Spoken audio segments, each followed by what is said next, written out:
అనంత spiritual world ఛానల్కి స్వాగతం. ఓం శ్రీ సాయి నాథాయ నమః. శ్రీ సాయి సచ్చరిత్రము 9వ అధ్యాయము. ఓం శ్రీ గణేశాయ నమః. ఓం శ్రీ సరస్వతియే నమః. ఓం శ్రీ గురుభ్యో నమః. బాబా వద్ద సెలవు పుచ్చుకొనున్నప్పుడు వారి ఆజ్ఞను పాలించవలను. వారి ఆజ్ఞకు వ్యతిరేకంగా నడిచిన ఫలితములు కొన్ని ఉదాహరణములు: భిక్ష, దాని ఆవశ్యకత, భక్తుల అనుభవములు. షిరిడి యాత్ర యొక్క లక్షణములు. బాబా ఆజ్ఞ లేనిదే ఎవరును షిరిడి విడవలేకుండిరి. బాబా ఆజ్ఞకు వ్యతిరేకంగా పోయినచో అనుకోని కష్టములు వచ్చుచుండేటివి. బాబా ఆజ్ఞను పొందుటకు వారి వద్దకు భక్తులు పోయినప్పుడు బాబా కొన్ని సలహాలు ఇచ్చిచుండేటివారు. ఈ సలహా ప్రకారము నడిచి తీరవలను. వ్యతిరేకంగా పోయినచో ప్రమాదములేవో తప్పక వచ్చుచుండేటివి. ఈ దిగువ అట్టి ఉదాహరణలో కొన్ని ఇచ్చుచున్నాను. తాత్యా కోతే పాటిల్. ఒకనాడు టాంగాలో తాత్య కోపర్గాం సంతకు వెళ్ళుచుండెను. తొందరగా మసీదుకు వచ్చి బాబాకు నమస్కరించి కోపర్గాం సంతకు పోవుచుంటినని చెప్పెను. బాబా ఇట్లనెను: తొందరపడవద్దు, కొంచెం ఆగుము. సంత సంగతి అటుండనిమ్ము. పల్లె విడిచి బయటకు పోవలదు.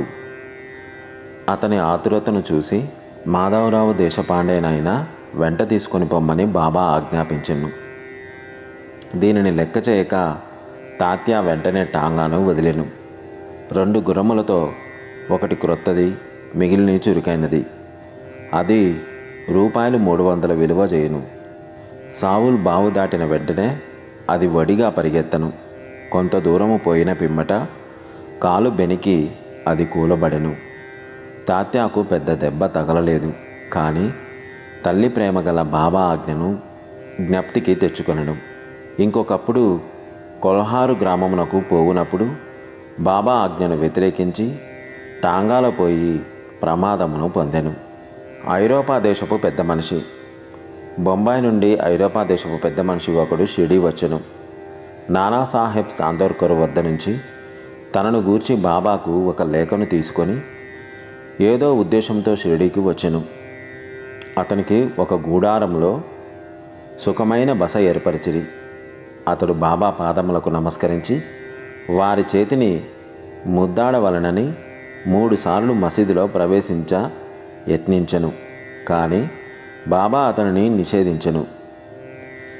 క్రింద బహిరంగావరణములో కూర్చుండియే దర్శించవలననిరి. అతడు తనకు జరిగిన మర్యాదకు అసంతుష్టపడి వెంటనే షిరిడి విడవవలనని నిశ్చయించెను. బాబా సెలవు పొందుటకు వచ్చెను. తొందరపడక మరుసట దినము పొమ్మని బాబా చెప్పెను.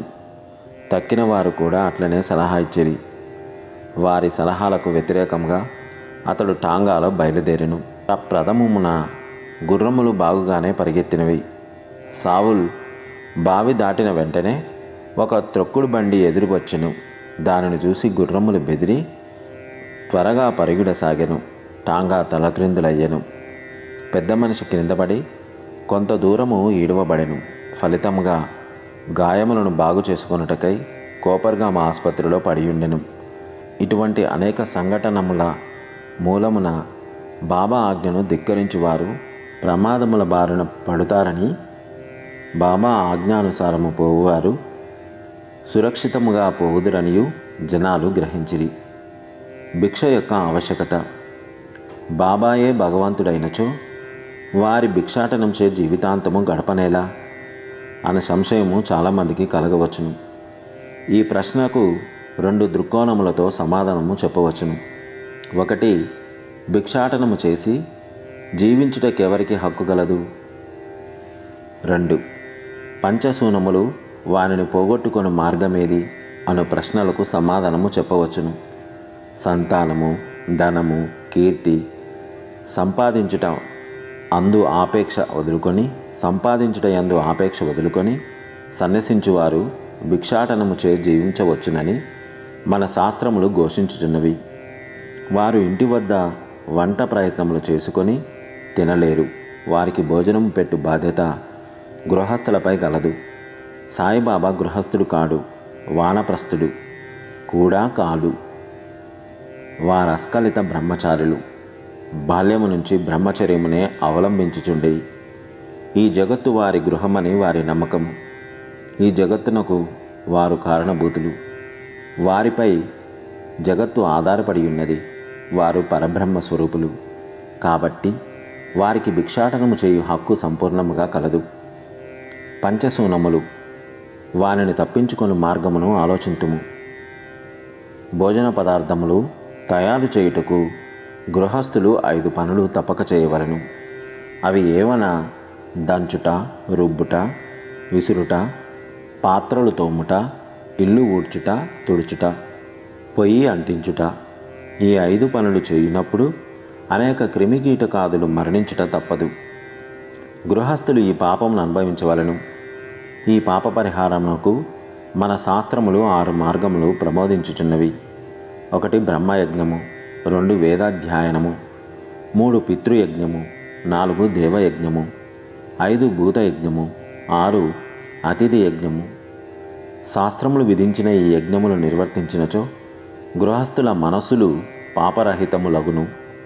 మోక్ష సాధనమునకు ఇవి, ఆత్మ సాక్షాత్కారమునకివి తోడ్పడును.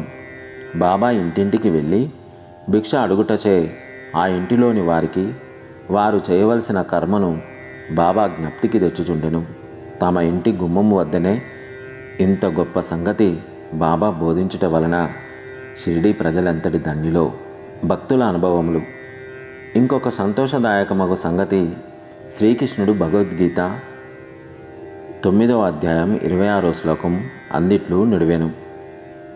శ్రద్ధాభక్తులతో ఎవరైనా పత్రము గాని, పుష్పము గాని, ఫలము గాని లేదా నీరు గాని అర్పించినచో దానిని నేను గ్రహించెదను. తన భక్తుడు ఏదైనా సమర్పించవలననుకొని మరచినచో అట్టి వానికి బాబా జ్ఞాపకం చేసి ఆ అర్పితమును గ్రహించి ఆశీర్వదించువారు. అట్టివి కొన్ని ఈ క్రింద చెప్పిన ఉదాహరణలు. తర్కడ్ కుటుంబం. తండ్రి కొడుకు.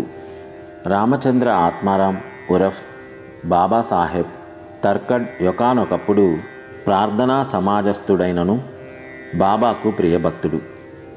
వాని భార్యపుత్రులు కూడా బాబాను మిగుల ప్రేమించుచుండిరి. తల్లితో కూడా కొడుకు షిరిడీకి పోయి అచ్చట వేసవి సెలవులు గడపవలనని నిర్ణయించిరి. కానీ కొడుకిష్టపడలేదు. కారణమేమనా తన తండ్రి ప్రార్థన సమాజమునకు చెందినవాడవుటచే ఇంటి వద్ద బాబా యొక్క పూజ సరిగా చేయకపోవచ్చునని సంశయించెను. కానీ తండ్రి పూజను సక్రమంగా చేసేదనని వాగ్దానము చేయుటచే బయలుదేరెను. అందుచే శుక్రవారము రాత్రి తల్లి కొడుకు బయలుదేరి షిరిడీకి వచ్చిరి. ఆ మరుసటి దినము శనివారము నాడు తండ్రి యగు తర్కడ్ త్వరగా లేచి స్నానము చేసి పూజను ప్రారంభించుటకు పూర్వము బాబా పటమునకు సాష్టాంగ నమస్కారము చేసి లాంఛనముల వలె కాక కొడుకు చేయినట్టు పూజను సక్రమంగా నెరవేర్చదనని ప్రార్థించెను. ఆనాటి పూజను సమాప్తి చేసి నైవేద్యము నిమిత్తము కలకండను అర్పించెను. సమయమందు దానిని పంచిపెట్టెను. ఆనాటి సాయంత్రము మరుసటి దినము ఆదివారము పూజ ఎంతయో సవ్యముగా జరిగెను. దానికి మరుసటి దినము సోమవారము కూడా చక్కగా గడిచెను. ఆత్మారాముడు ఎప్పుడిట్లా పూజ చేసి ఉండలేదు. పూజ ఎంతయో కొడుకునకు వాగ్దానం చేసినట్లు సరిగా జరుగుచున్నందుకు సంతోషించెను.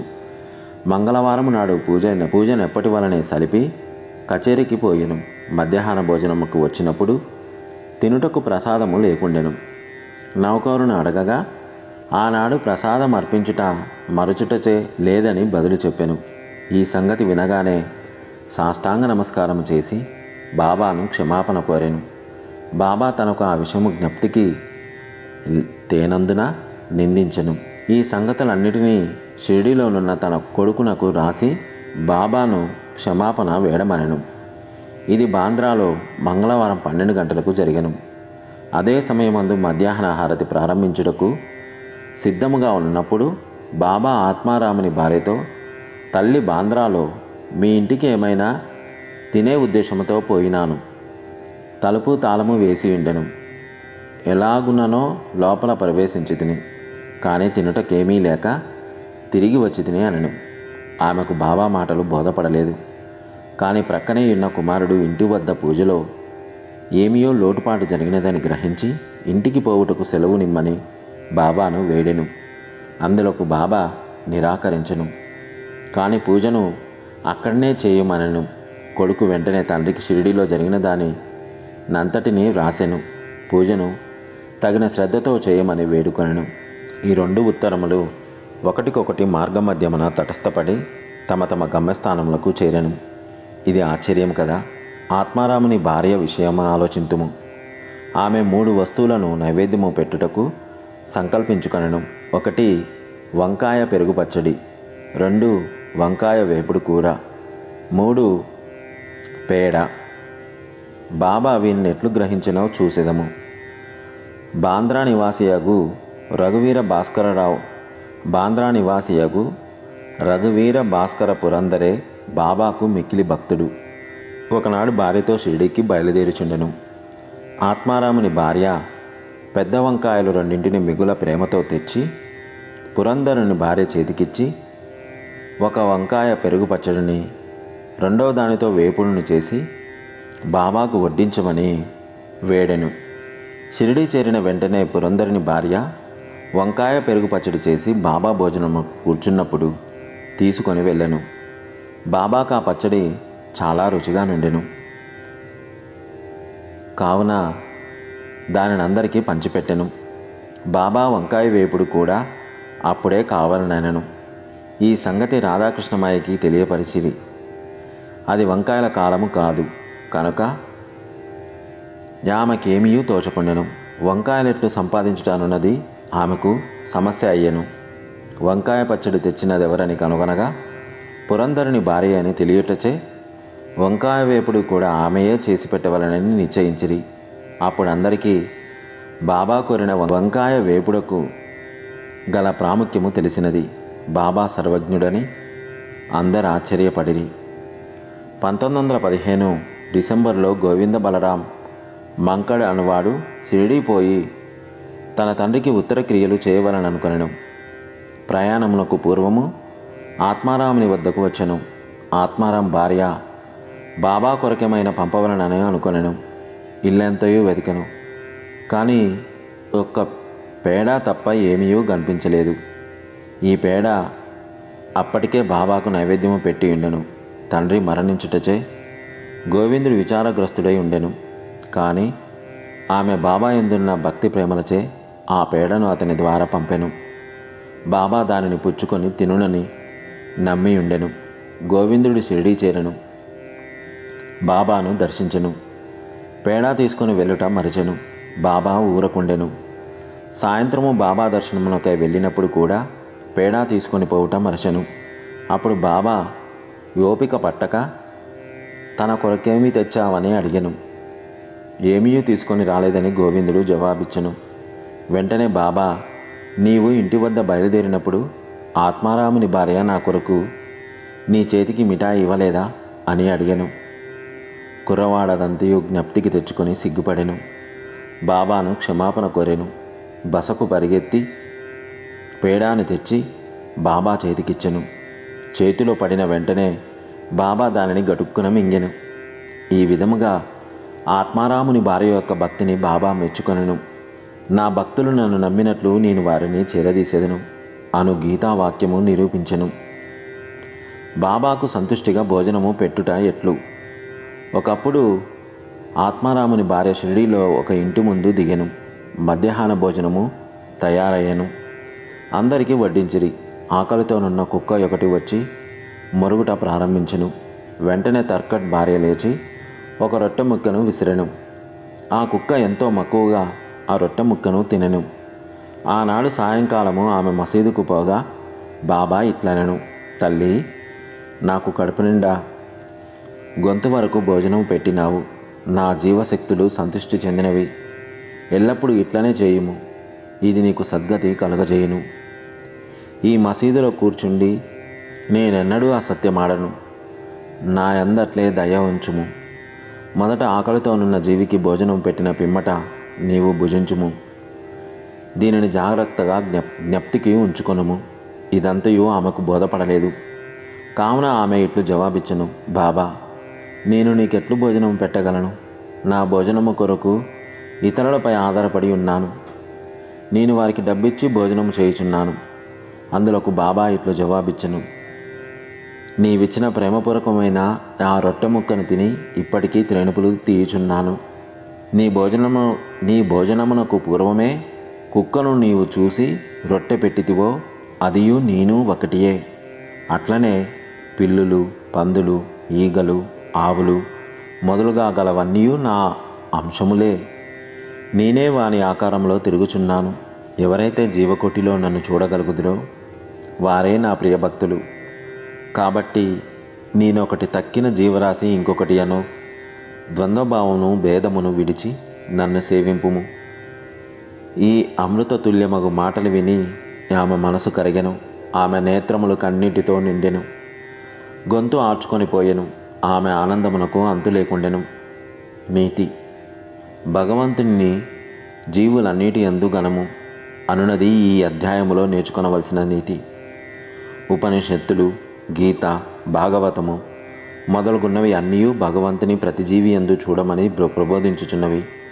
ఈ అధ్యాయము చివర చెప్పిన ఉదాహరణమునకు ఇతర అనేకముల మూలమునకు సాయిబాబా ఉపనిషత్తులోని ప్రబోధలను ఆచరణ రూపములుగా నెట్లుంచవలనో అనుభవపూర్వకంగా నిర్ధారణ చేసి ఉన్నారు.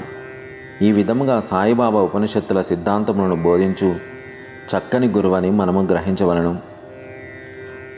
ఓం నమో శ్రీ సాయినాథాయ నమః. సర్వం శ్రీ సాయినాథాయ పాదారవిందార్పణమస్తు. స్వస్తి. 9వ అధ్యాయము సంపూర్ణము. ఇలాంటి మరిన్ని వీడియోలు చూడడానికి మా అనంత స్పిరిచువల్ వరల్డ్ ఛానల్ని సబ్స్క్రైబ్ చేసుకోండి. నమస్కారము.